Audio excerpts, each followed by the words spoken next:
Books and reading have always been important to me because growing up I was quite poor and I didn't have very much access to books at all. And we had some second-hand ones that my dad would get us from the car beat, and then obviously ones that relatives gave us for gifts.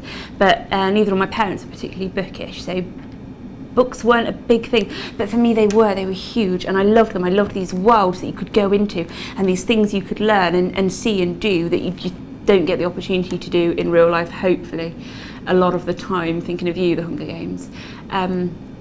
So books from then on became this massive thing because it's a learning opportunity, it's an escape opportunity, it's just a really beautiful thing to be able to go into a different place and live a different kind of life for a little bit, and that's important to me, and it still is now, and I think it always will be.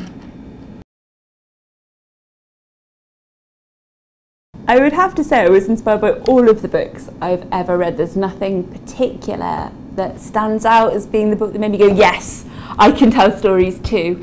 I owe an awful lot to Harry Potter and to J.K. Rowling, but I wouldn't necessarily say that's what inspired me to write, more just inspired me to get out of bed in the morning. If you wanted to be an author, obviously read a lot. That's unimaginably important, not only to understand how other people do it, but to understand like just how far you can go with things. Like the spectrum of things you can write about is incredibly broad, and the wider you read, the more ideas you'll have and the more doors that will open for you.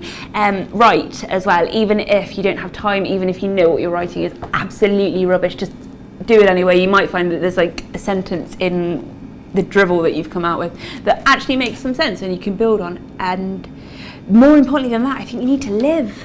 I think you need to go and do, like, get out of your bedrooms, go and travel if you can, go and look at new things, like go out into the wild, because you will see things that you couldn't imagine, and you'll see things in a new and different and shiny way. And you might forget about it at the time, but that stuff will come back to you later, and it may be very important.